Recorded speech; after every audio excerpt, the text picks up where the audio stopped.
Good day, Orteans. Your lecturer for today is Dr. Christian Pascual, top 1 in the August 2010 Criminologists Licensure examination. Don't forget to subscribe and press the bell button to receive the latest updates. Take it away, Christian. Alright, sige. The following statement are true about a juvenile except, sorry, nalipat, no? Maraming sumagot, no? So tignan nga natin if let's look at all the statements, no? He's a child. So all of this daw are true. That's the question, no? All of this are true. Diba? Sorry, hindi ko nalagyan. Yeah, true. Except, so we're looking for the exemption. A juvenile is a child or a young person, that's correct, who is under the legal age, may be dealt with for an offense in a manner different from the adult. That's true. Diba? That's true. These are young people regarded as immature. That's true. Wala pa silang discernment, diba? And whose mental as well as emotional faculties are not fully developed, thus making them incapable of taking full responsibility of their action. That's also true. So tingnan na natin yung letter C, no?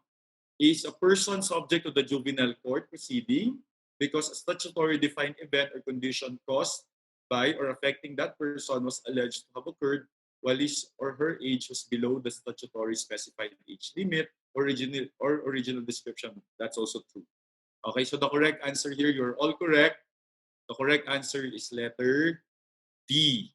None of this, because all of these statements are correct about juvenile.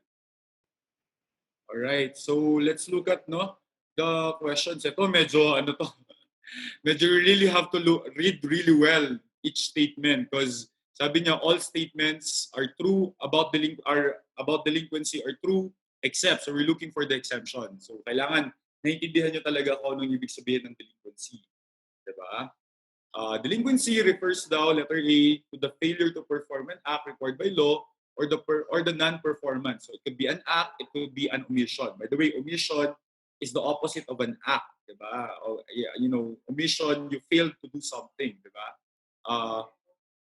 That is mandated by existing laws or rule. Yeah, I think that's a correct statement, diba? Letter B, delinquency refers to any action or conduct that deviate from the acts approved by majority of people. That's also a correct statement. Actually, anything that you do that is not acceptable from the perspective of the people around you or your community, that could also be considered as delinquency. It is a description of acts, letter C. It is the description of acts that do not conform to the acceptable rules, norms, and more society.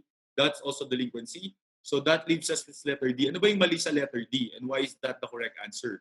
Delinquency may be in the form of violation of the law, ordinance, or rule that is punishable by huge fine and long-term imprisonment. Usually, pag tinawag mong delinquency, it's just punishable by a small fine or short-term imprisonment. So that's a wrong statement about delinquency, right? Sige. So usually mga delinquency are just less grave offenses, minor offenses lang yung mga yan. Right? Sige. So we will pause for a break. I will stop sharing this because we will move on to another topic. Magtuturis na tayo after this question. No? So maganda-handa na kayo dyan. Yung mga ang tawag dito, yung mga excited about theories of crime. If you want to learn more from him, take our Road to 1 Million challenge. If this channel hits 1 million subscribers, we will release the rest of his lectures. Or you can watch the rest of his lectures now by enrolling in Ortea Criminology Review. Just message us on our Facebook account for more details. See you soon, Orteans!